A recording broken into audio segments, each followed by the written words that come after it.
Welcome everyone to our fourth episode of Augment Expert Series. Augment Ventures is an early stage investor investing in diverse mission driven founders transforming foundational industries. Foundational industries which they are trying to make it more efficient, productive, and sustainable. Today, in our Augment Expert Series, we have invited Naveen Bisht, founder of Akitra, to talk to us about how you can manage diverse teams in today's environment. How do you make sure that company culture is spread across all team members? How do you manage to ensure that there is mentorship for these team members? And how do you find next generation of leaders, right? That's really, really important. And Naveen has a very rich history for multiple startups that he has done and the new startup that he has right now, Akitra. So Naveen, thank you so much for your time today. And let's get started. It will be great to hear a little bit of your background. I know you have so many stories and such rich experience to share with everybody here. And then a little bit about Akitra, what Akitra is about. Yeah. Thank you, Sonali. Really appreciate you inviting me over here. Honored to be here. So just my background. I've been based in the Silicon Valley for over a number of years, and I started my first startup late 90s, which was a company called HIPAA Software, which was focused on firewall and security market as it was evolving at that point. And this was after me working for about 40 years from my grad school at University of California, Santa Barbara. The company, within 3 years, that was my first foray, just after being an engineer, and me and my co-founder, uh, who started this company to deliver a product, which was a next-gen firewall product, and based on, in those days, Windows NT as well as Novell NetWare operating system for many of you, those who worked at that time, they probably remember that.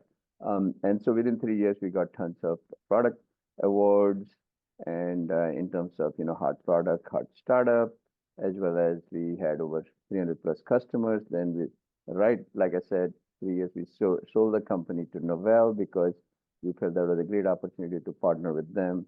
And that was my first company. And then second company right after, within, a year or so, I started a company called Nina Networks, which was in, the early, I would call it like booming optical networking space. So we ran it. It went through its own turbulence of the internet bust in early 2000 to then finally we survived through, turned it, doing a reverse merge into a public company. And then I left in 2007. Obviously, it went through a lot of changes in terms of the product strategy, et cetera, as the market was evolving. So a lot of learning there. And then there was another third company was again in security and mobile infrastructure, early stage company, which we didn't get outside funding or anything, just me and my co-founder, who in fact is our founding VP of engineering in my current company, Akitra, and that we also sold it to another company here to a private company. So then coming to Akitra, basically, we started with the premise of using AI and machine learning.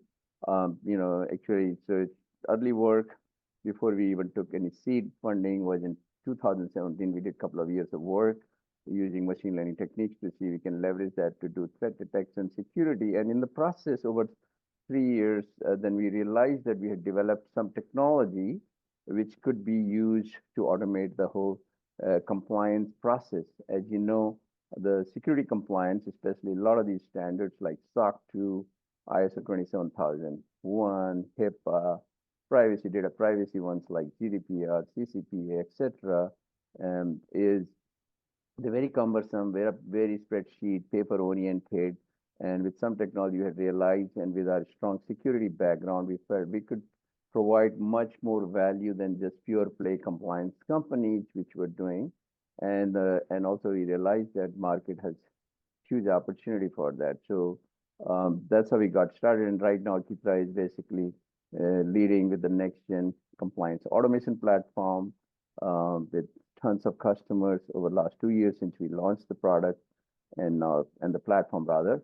And because we support almost close to over 20 plus frameworks, practically almost any framework any company needs, all the way from, as I mentioned, SOC 2, HIPAA, GDPR, ISO 27001, PCI DSS to FedRAMP NIST standard, and also new standards like one which just came for AI, artificial intelligence management system, called ISO 42001, just a month ago in December.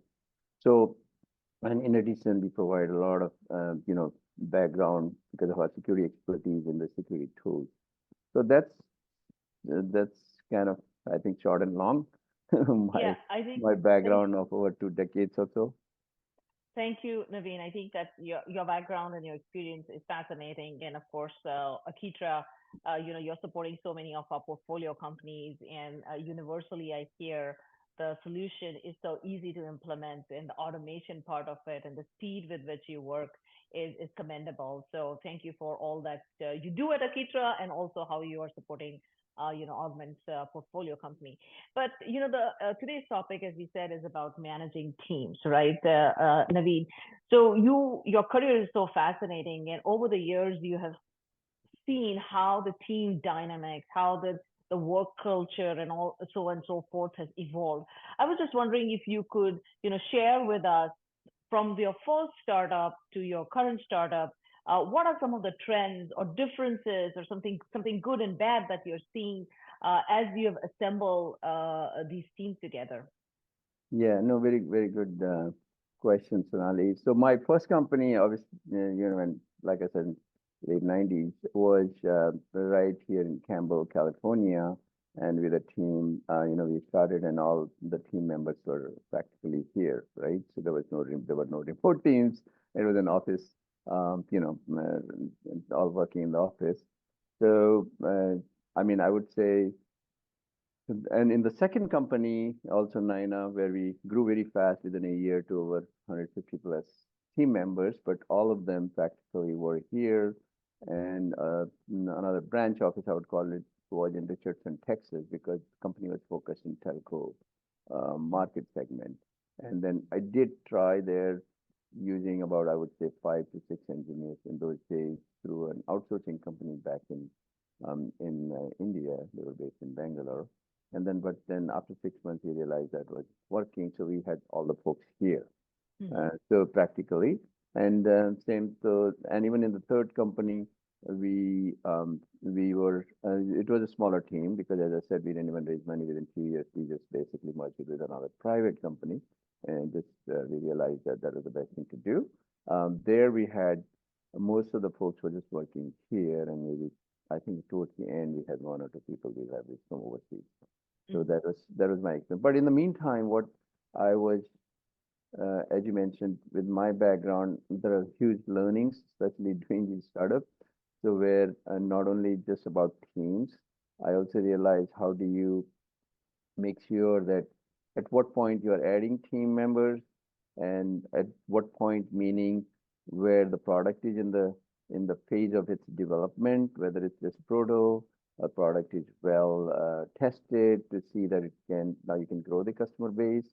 So all those obviously the variables kind of dictate how you go about adding, and that's one part. Second part is also that obviously it comes to this, like, as you you've been investing in all these companies as a VC, Yeah. you know that cash is king, as they say, until even I think cash is, you're always raising cash. Even all these companies you go public, they're raising cash to expand, especially in high growth markets like software as a service, secure, cyber security, etc., or any market, right, where the market segment is just evolving. So I think timing is very important to see how do you manage overall that. So those were kind of my learning. And so with that, what I did in Akitra was I also, right in the beginning, we were trying to work on these lot of, technology development. And that also forms my philosophy of number one, as a startup, you can't just bet on raising tons of money, which I have done in second company had raised tons of money, about 80 million plus within 2 rounds, very fast, without even a product in Series A and Hmm. B, and higher valuations. But everything, as they say, has a consequence, pros and cons. You raise tons of money, a lot of different kind of pressure, and product is not there, evolve, and then you get into a lot of issues because you have these stakeholders from investors to team members getting burnt out with working hard. So all those kind of issues. Obviously, this topic we can talk for hours and hours, but I won't just to in the light of time. Um, so in this, I realized in the beginning that in order to do some algorithmic development and it'll take few years of experimentation, I wanted to take a different tactic of doing it more efficiently and cost effectively. So I leveraged teams in overseas, even though we hired some of the folks who are, highly masters, PhDs to work on them and to just make sure it took time and didn't get swayed by the idea of someone is raising this much money, you are always under pressure. Silicon Valley has positives and negatives, right? Because you have all these friends, and especially I've been here for so long and know tons of people, is that you get just, oh, this company raised this much, this raised this much. So you have to kind of at some point just ignore all that noise and just be focused, right? So um, that's kind of how I went about. So this is the first time I experiment with a lot of remote teams. And the key now in terms of the learning is, so before COVID was still team overseas was in an office environment. So that was fine. So the key was to obviously couple of number, I mean, I would say one is communication, communication, communication. As they say, that is actually, it doesn't matter whether it's a remote team, internal teams, any teams, personal life. Communication is half of your challenges, right? So if you communicate, over communicate, that helps a lot. So that is very important to communicate. Number two is in those teams, making sure you're defining your requirements and expectations clearly. Even though they're always, you'll have to have the agile kind of strategy because things will change. Some customer says something and you're still trying to figure out what fits. So that's the second part is making sure that very detailed and almost like kind of micro Mm-hmm. explanation or micromanagement. I don't want to say it in a bad way, micromanagement, but kind of explaining what is expected is very important and keep doing it, right? It's almost like a marketing message to teams. So communication, second is almost detailed and micro uh, project management. Let's call it that way. I don't like the word of micromanaging because we don't, and I don't believe in that. And then, so those were the two things, and making sure you are meeting those teams also very frequently. So, like every quarter, we'll meet them, me and even our, VP of engineering or the senior people from here, we'll meet them wherever they are. But after COVID, now coming to COVID time, then everyone had to go remote. So everyone had to work out of home. You couldn't even get out. So that was a little challenges in the beginning where we didn't know really what, you know, how you, how you, how this will evolve rather, right? No one knew. I mean, but good thing in hindsight. So, but we just made sure the team, we kept them happy, kept them busy. And then we realized even during that period itself, we transformed ourselves into an automation platform and we were able to deliver a very good, solid, world-class product. So that gave me and the team, senior team, a lot of confidence that we can leverage that strategy of then going a little more aggressively with the remote team. So I think, and then after that, again, it goes back to the first and second. Communication, regardless, like these video calls every day. I've been on the calls from early morning with the remote teams working with the customers. Customers are also all over the world, from here to, Europe to Australia. And so, so we have to kind of manage through the time zone. Right. Actually, it's interesting, Naveen, you ended at that point because my next question is exactly around that customer satisfaction, right? I mean, like you described, uh, in some strange ways, boundaries are going up, but in some strange ways, the boundaries are getting dissolved. Yeah. People expect the same level of service, same experience with the product wherever they Yeah. might be in the world, right? And so I was just wondering, I know you touched a little bit about customer satisfaction and customer service, and I was wondering with this distributed teams, your ethos or, what Akitra stands for and so on and so forth. I was just wondering if you could add a little bit more color with the lens of customer success and customer satisfaction, how you are able to sort of deliver that same experience to your customers. Yeah, no, very good. So key is whether remote or non-remote. I think for any startup, obviously you have to be customer obsessed. So now the one element I didn't mention early on, after I had done my first company and it was sold. I also did a lot of angel investing, even right now in few companies. And so I think if I remember 35 or so, a lot of them went bust. They were very well funded by VCs. and then few of them succeeded very well as well. But the lessons I also saw there, so a lot of those things also helped me in terms of my own thinking process, where you see a lot of very smart people, but they still fail, right? Even so, obviously, everyone knows that when you are doing a startup, you want to make sure the type of people you're hiring have to be smarter than you. Everyone, that's just the management Yeah. thinking if you want it to succeed. So you do that anyway. But key is also making sure you're very responsive to the customers. So right now also, same thing in this company. That's what we keep, training, coaching ourselves, and making sure that you're being a role model as well to do that, and you're responding without thinking what your position is or designation. We are a pretty flattish organization, and we make sure we do that to respond to customers. So the way I put it to the customers also, whenever, even this morning I was talking to one customer in Europe, a customer prospect will be a customer. So each with our team, they brought me in to talk to them. So one thing I say is, regardless, whatever the agreement is done once contractually, or whatever we have agreed upon commercially, and then after that, we don't kind of look at it. We just make sure we go help them, regardless of size or of the company, earlier or late stage, where we do work with all kinds of companies Mhm. and very fast-growing ones, is that we will make sure that we are available. We have dedicated team members who are Mhm. very savvy technically, helping them through. And Mhm. so, and being very responsive. So whether it's, Slack channel or calling them or emailing or whatever works, right? Or calling for a quick conference call, and as much as help they need. So we, in fact, even in our core values, we say customer delight. And I say we love Mhm. our customers and do everything to create a delightful experience. So that's our motto. So it kind of drives from there. Even in engineering, internally, we'll just tell them from our customer success teams to make sure that if no one is responding, just call them, do whatever, make sure it happens right away, or get those folks work with the customer. Yeah, no, absolutely. It makes sense. It's important to make sure that that direction and leadership is coming from from you and from their other functional heads as to Yeah, how the Akitra way of doing business is, right? I mean, yeah, in a way, like we want to make sure that our customers are successful, and yeah, that is what is most important. And of course, if we have to go above and beyond and be available for them, then Akitra team is going to make sure that they are available. yeah, Naveen, we are just coming to the towards the end of our conversation here. Um, and there'll be many young entrepreneurs and founders and team leaders who are listening to you.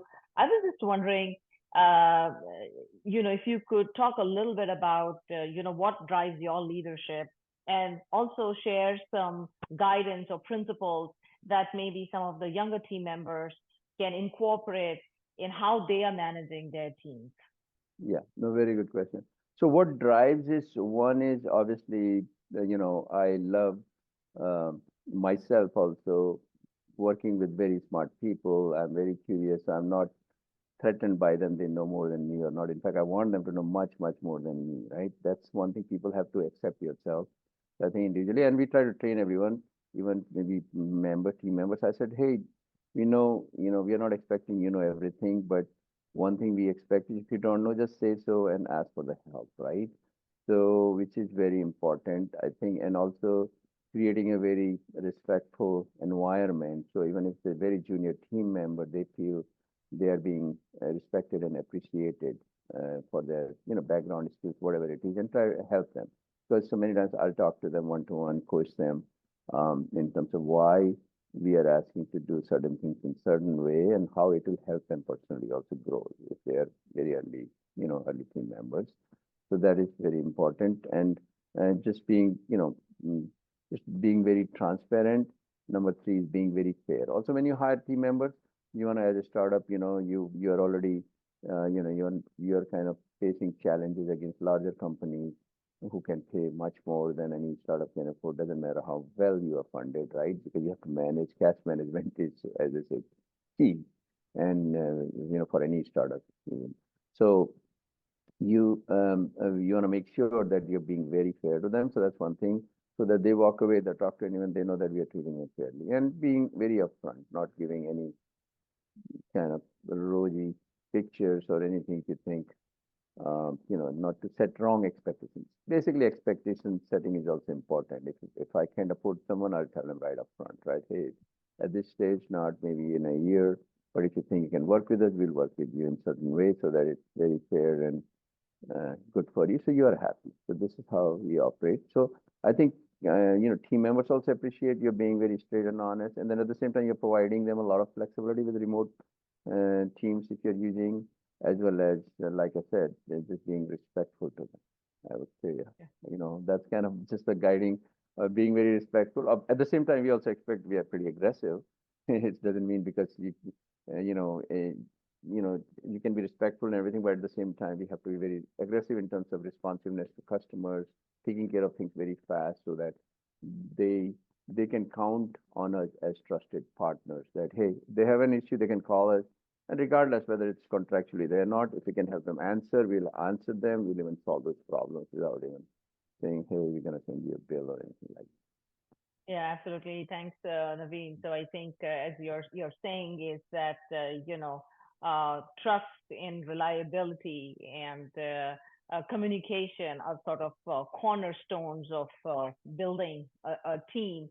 When they have visibility of your vision, the team members rise up and deliver, whatever the vision the senior team management or the founders have put together for any company. So thank you, Naveen, so much for sharing your insight and your journey. I so appreciate the work that you do at Akitra and the team at Akitra. Thank you so much for your time today. Take care. that. Yeah, Bye. thank you, Sonali. Really appreciate having me over here, and have an awesome Bye.